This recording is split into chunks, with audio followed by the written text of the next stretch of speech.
Subscribe करें महिंद्रा गुरु YouTube channel को। अगर आपने सब्सक्राइब कर रखा है तो नोटिफिकेशन बेल पर क्लिक करें ताकि आपको सारे वीडियोस का अलर्ट मिलता रहे। Thank you. Hello and welcome to MahindraGuru.com's official YouTube channel and you are watching a new session of foreign information #FII जहां आज हम आपके साथ जुड़ रहे हैं 24 मार्च के इतिहास पे नजर डालने के लिए। द 24th ऑफ मार्च को क्या क्या घटा था, क्या क्या ऐसे इवेंट्स हुए थे और उसी चर्चा में हमेशा की तरह बने हुए हैं हमारे साथ हिस्ट्री गुरु, जिनका करेंगे हम इस सेशन में स्वागत।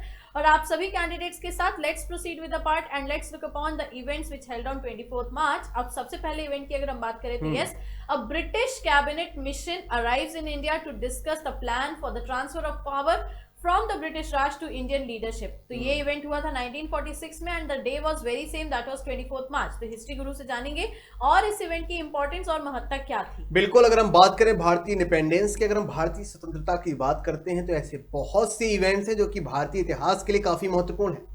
उन्हीं इवेंट्स में से एक इवेंट है जिसमें हम कहते हैं कि ब्रिटिश कैबिनेट मिशन का भारत आना और भारत को उसके, अगर हम बात करें अंग्रेज जब भारत से चले जाएंगे तो भारत की जो सत्ता है किसे सौंपी जाए और किस प्रकार सौंपी जाए, इस पर्टिकुलर मैटर को डिस्कस करने के लिए और इस पर रिसर्च करने के लिए जो कैबिनेट मिशन भारत आया था उसकी हम बात करें तो आज ही के दिन 24 मार्च 1946 के दिन कैबिनेट मिशन भारत आया था। और इस पर्टिकुलर कैबिनेट मिशन के अंतर्गत 3 सदस्य भारत आए थे। अगर हम कैबिनेट कमेटी की बात करें तो इसमें 3 सदस्य शामिल थे। पहले पर्सन की अगर हम बात करें अगर ब्रिटिश कैबिनेट मिशन की तो उसमें पहले जो सदस्य थे वह थे Lord Pethick Lawrence, next one is Sir Stafford Cripps and last one is अगर हम लास्ट वन की बात करें तो एवी अलेक्जेंडर। जी हाँ, एवी अलेक्जेंडर, स्टेफर्ड क्रिप्स और मिस्टर पैथिक लॉरेंस, ये 3 पर्टिकुलर सदस्य जो भारत आए थे और यह रिसर्च करने आए थे किस तरह अंग्रेज भारत से जाएं और भारत में जो सत्ता है, जो गवर्नमेंट है, उसे किस तरह, किस प्रोसेस के तहत भारतीयों के हाथों में सौंपा जाए। और इसके हेड की बात करें, अगर हम कैबिनेट कमीशन की बात करते हैं तो इसके हेड जो थे वह थे लॉर्ड पैथिक लॉरेंस। तो आज ही के दिन 24 मार्च 1946 के दिन कैबिनेट मिशन भारत आया लेकिन कुछ खास कर नहीं सका और हम सभी जानते हैं कि 15 अगस्त 1947 को भारत आजाद भी हुआ था। डेफिनेटली। तो अगले इवेंट की अगर हम बात करें तो next was the 2008 the year 24th March was the date when the Bhutan officially becomes a democracy with its first ever general election. बिल्कुल। तो Bhutan one of the neighbouring country of our India अगर बात करें तो उसका ऑफिशियली एक democracy बनना और पहली अपनी जनरल इलेक्शंस को हेल्ड आउट कराना खुद में ही एक बड़ा इवेंट है। बिल्कुल, अगर हम बात करें हमारे पड़ोसी देशों की तो ब्रिटेन माफी चाहूंगा, भूटान उनमें से एक है। भूटान की बात करें तो भूटान में पहले एक तरह से लोकतंत्र ना होकर राजतंत्र था। जी हाँ, वहां पर एक किंग हुआ करते थे और वो किंग आज भी हैं। अगर हम इस समय भूटान के किंग की बात करें तो आज भी जिस तरह हम देखते हैं कि इंग्लैंड में महारानी का जो राज है आज भी चलता है लेकिन डेमोक्रेसी भी उसके साथ ही साथ यानी कि पैरेलल चलती है, तो उसी तरह प्रकार आज भी अगर हम किंग की बात करें जो भूटान के समय किंग है वह है जिग्मे खेसर नामग्याल वांगचुक। जी हाँ, Jigme Khesar Namgyal Wangchuck is the king of Bhutan at present time. लेकिन साथ ही साथ लोकतंत्र की बात करें तो आज वहां पर डेमोक्रेसी है, लोकतंत्र है। वहां पर आज भी प्रधानमंत्री और वहां पर जो दूसरे सांसद है उनका चुनाव होता है जिस तरह से दुनिया के सबसे बड़े लोकतंत्र भारत में होता है। तो अगर हम बात करें 24 मार्च 2008 को उसको एक लोकतंत्र के देश के तौर पर मान्यता दे दी गई थी, यानी यूं कहें कि राजतंत्र का अंत हुआ और लोकतंत्र की शुरुआत। बिल्कुल। तो आगे बढ़ रहे हैं बर्थडेज की तरफ। किन के जन्मदिन होते हैं 24 मार्च के दिन? तो पहली पर्सनालिटी की अगर हम बात करें, Haribhau Upadhyay. 1892 was the year when Haribhau Upadhyay was born on the very same day, that is 24th March. History Guru से जानेंगे कि ये कौन थे। बिल्कुल, अगर हम हरिभाऊ उपाध्याय सर की बात करें तो ज्यादा कोई पॉपुलर पर्सनालिटी नहीं है लेकिन भारतीय इतिहास में इनका एक अलग ही स्थान है। 24 मार्च 1892 को इनका जन्म हुआ। इनके बारे में अगर हम बात करें कि इन्होंने he was an Indian politician. अगर हम इनकी बात करें, इनके श्रेय की बात करें, इनके योगदान की बात करें तो भारतीय पॉलिटिशियन थे और साथ ही साथ इंडियन इंडिपेंडेंस एक्टिविस्ट भी थे, यानी भारतीय आज़ादी के लिए, भारतीय स्वतंत्रता के लिए लड़ने वाले कार्यकर्ता भी थे। And he was the CM of Ajmer state.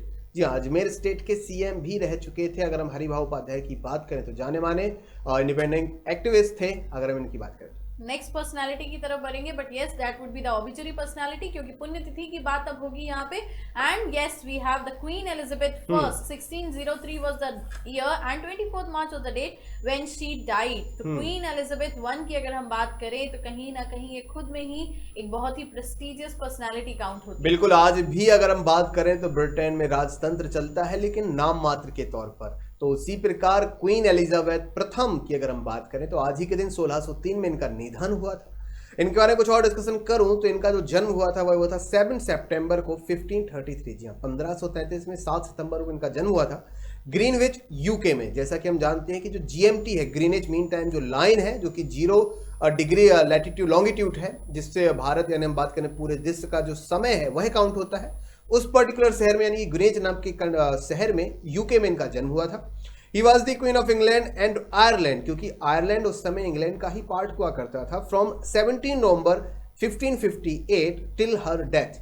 तो आज ही के दिन यानी 24 मार्च 1603 तक, अगर हम बात करें 1558 से लेकर 1603 तक, वह ब्रिटेन और आयरलैंड जो कि उस समय कंबाइन था उसकी महारानी रही। बिल्कुल, तो आगे बढ़ रहे हैं क्वेश्चन आंसर सेशन की तरफ। देखेंगे एफवाईआई क्वेश्चन बैंक में आज कौन सा पन्ना ऐड ऑन होता है। तो let's look over to the first question and here it is. Right to vote and to be elected in India is a, मत देने के अधिकार और निर्वाचित होने के अधिकार भारत में क्या है? ऑप्शंस की बात करें, first one is fundamental rights यानी कि मौलिक अधिकार है। Next one is constitutional rights यानी कि संवैधानिक अधिकार है। Third one is natural right यानी कि एक प्राकृतिक अधिकार है। Last one is legal right यानी कि वैधानिक अधिकार है। So definitely will talk about the answer. तो answer is constitutional right, that is संवैधानिक अधिकार। जी हाँ, अभी हमने कुछ ही समय पहले भारत में बड़े तौर पर भारत के 5 राज्यों में चुनावों को देखा, तो किसी भी व्यक्ति का वोट देने का अधिकार उसका संवैधानिक अधिकार होता है, उसका कॉन्स्टिट्यूशनल राइट होता है। बिल्कुल, तो नेक्स्ट क्वेश्चन की तरफ बढ़ते हैं। Here it is. The preamble of our constitution reads India is a, भारतीय संविधान की प्रस्तावना में लिखा है कि भारत एक क्या है? ऑप्शंस की बात करें, first one is sovereign democratic socialist secular और republic. Next one is sovereign socialistic secular democratic republic यानी कि प्रभुत्व संपन्न समाजवादी पंथ निरपेक्ष लोकतंत्रात्मक गणराज्य। थर्ड वन ऑप्शन की बात करें, socialist democratic secular and Republic यानी कि समाजवादी लोकतंत्रात्मक पंथ निरपेक्ष गणराज्य। लास्ट वन की अगर हम बात करें तो इनमें से कोई नहीं। डेफिनेटली, और अगर आंसर की बात की जाए तो here it is option number B, प्रभुत्व संपन्न समाजवादी पंथ निरपेक्ष या लोकतंत्रात्मक गणराज्य, जिसको बोल सकते हैं सोवरेन सोशलिस्ट सेक्युलर डेमोक्रेटिक या रिपब्लिक। बिल्कुल, भारत के संविधान की जो प्रस्तावना है वह इन्हीं शब्दों के साथ शुरू होती है, तो जो सही क्रम है वो ऑप्शन नंबर बी ही है। डेफिनेटली, तो बढ़ते हैं इसी के साथ to the next question. Fundamental duties were introduced in the constitution by, मौलिक कर्तव्यों को संविधान के किस संशोधन द्वारा सम्मिलित किया गया? ऑप्शन की बात करें, 40th अमेंडमेंट यानी कि 40वें संशोधन में। नेक्स्ट वन इज 22nd, माफी चाहूंगा, 42nd बिल्कुल 42nd अमेंडमेंट की बात करें तो 42वें संशोधन में। थर्ड वन इज 43 अमेंडमेंट यानी कि 43वें संशोधन में। लास्ट वन 44th अमेंडमेंट यानी कि 44वें संशोधन। बिल्कुल, तो आंसर की बात करेंगे तो here it is option number, अगर बात करें तो 42nd amendment, option number B is the right answer. जी, option B is the right answer. जैसे कि हमने प्रीवियस सेशन में भी देखा था कि 42 नंबर का जो अमेंडमेंट हुआ था उसे मिनी कॉन्स्टिट्यूशन भी कहते हैं, क्योंकि इसमें काफी बड़े पैमाने पर बदलाव किए गए थे आपातकाल के बाद, तो मिनी कॉन्स्टिट्यूशन के नाम से भी जाना जाता है अमेंडमेंट नंबर 42। तो जी हाँ, इसी में फंडामेंटल ड्यूटीज को इंट्रोड्यूस किया गया। बिल्कुल, तो बढ़ते हैं इसी के साथ to the next question. What is the maximum age prescribed for election as president of India? Bharat में राष्ट्रपति पद पर बने रहने के लिए अधिकतम आयु कितनी होनी चाहिए? ऑप्शंस की बात करें, फर्स्ट वन इज 58 ईयर्स यानी कि 58 वर्ष। नेक्स्ट वन इज 62 ईयर्स यानी कि 62 वर्ष। थर्ड वन इज 60 ईयर्स यानी कि 60 वर्ष, और नो सच लिमिट यानी कि इनमें से कोई भी सीमा नहीं है।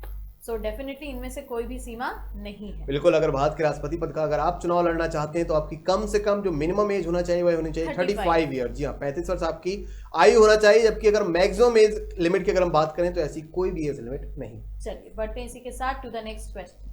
Which of the following have almost the same point of beginning? निम्न में से किसका उद्गम स्थल एक ही स्थान है? ऑप्शंस की बात करें, रिवर्स की बात हो रही है। First one is Ganga and Indus यानी कि गंगा और सिंधु नदी। Third one next one is Ganga and Brahmaputra. Third one is Beas and Tapti river and last one is Indus and Brahmaputra. तो answer here it is option number D, Indus and Brahmaputra. बिल्कुल, अगर हम सिंधु और Brahmaputra river की हम बात करते हैं तो दोनों का जो उद्गम स्थल है वो लगभग एक ही है। अगर बात करें तिब्बत के मानसरोवर लेक के पास से ही दोनों नदियां लगभग निकलती हैं। चलिए बढ़ते हैं इसी के साथ to the next question. Black soil is ideal for cultivation of cotton as it is. कपास के लिए काली मृदा आदर्श है क्योंकि इट कलर इज ब्लैक, क्योंकि इसका रंग जो है वह काला है। या next one is it can retain moisture यानी कि नमी को धारण कर सकती है। Third one is it is made up of lava because ये लावा से बनी है। Last one is none of these, इनमें से कोई भी नहीं। तो डेफिनेटली आंसर की बात अगर हम करेंगे तो it's option number B, it can retain. बिल्कुल, काली मिट्टी है वह मृदा के लिए, अगर काली मृदा की अगर हम बात करते हैं तो काफी अच्छी और काफी फर्टाइल सॉइल मानी जाती है, क्योंकि यह काफी लंबे समय तक मॉइस्चर को यानी कि नमी को सोख सकती है और नमी तक बनाए रख सकती है, जो कि फसलों के लिए काफी महत्वपूर्ण है। चलिए बढ़ते हैं इसी के साथ to the next question. Which region in India is known as the rice bowl of India? चावल के कटोरे नाम से भारत का कौन सा भाग जाना जाता है? ऑप्शंस की बात करें, first one is Indo Gangetic plain यानी कि सिंधु और गंगा के मैदान। Next one is Krishna Godavari region यानी कि कृष्णा और गोदावरी का क्षेत्र। Third one is north east Asia यानी कि उत्तर पूर्व का क्षेत्र। और last one Kerala and Tamil Nadu region यानी कि केरल और Tamil Nadu. Definitely, so answer here it is option number B, Krishna Godavari क्षेत्र हाँ। या Krishna Godavari reason. South India की बात करें तो कृष्णा और गोदावरी के बीच का जो पूरा रीजन है काफी फर्टाइल और काफी हरा भरा और काफी उपजाऊ रीजन है, और यहाँ पर जो राइस का प्रोडक्शन है काफी ज्यादा है, तो इसीलिए इसे राइस बॉल ऑफ इंडिया यानी कि भारत में चावल का कटोरा इस पर्टिकुलर रीजन को कहा जाता है। चलिए बढ़ते हैं इसी के साथ to the next question.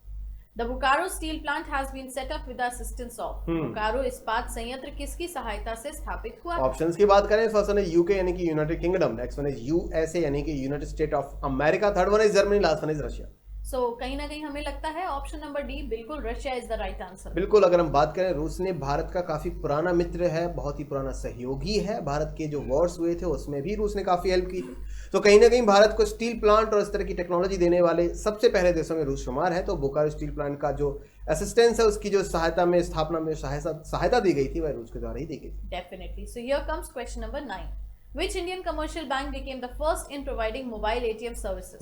Bharat के सबसे पहले किस वाणिज्यिक बैंक ने मोबाइल एटीएम सुविधा उपलब्ध कराई? बिल्कुल, ऑप्शंस की बात करें, first one is ICICI bank यानी कि, और next one is IDBI bank. Third one is SBI bank और last one is HDFC bank. So definitely if we'll talk about the answer, it's ICICI Bank, option number A. बिल्कुल, ICICI bank यानी कि industrial credit and investment corporation of India, अगर हम इसके पूरे नाम की बात करें, सबसे पहले मोबाइल एटीएम के तौर पर अपनी सेवाओं को लॉन्च किया। चलिए बढ़ते हैं इसी के साथ to the last question. Which of the following surveys presented every year just before the union budget? निम्नलिखित सर्वेक्षण में से कौन सा प्रतिवर्ष बजट के केंद्रीय तुरंत पहले प्रस्तुत किया जाता है? केंद्रीय बजट के तुरंत पहले प्रस्तुत किया जाता है। ऑप्शंस की अगर हम बात करें, first one is development survey यानी कि विकास सर्वेक्षण। Next one is finance survey यानी कि वित्त सर्वेक्षण।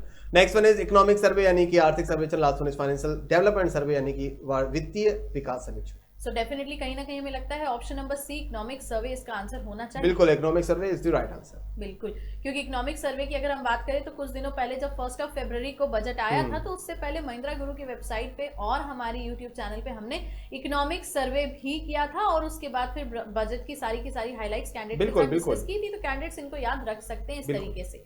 तो ये थे आज के 10 क्वेश्चन, द हिस्ट्री ऑफ 24 मार्च। मुलाकात होगी आपसे फिर से फॉर योर इन्फॉर्मेशन #FYI के नए सेशन में। तब तक के लिए keep liking our videos and commenting also, so that we can know what you want and what we can do for you all. Do subscribe our channel if haven't subscribed yet.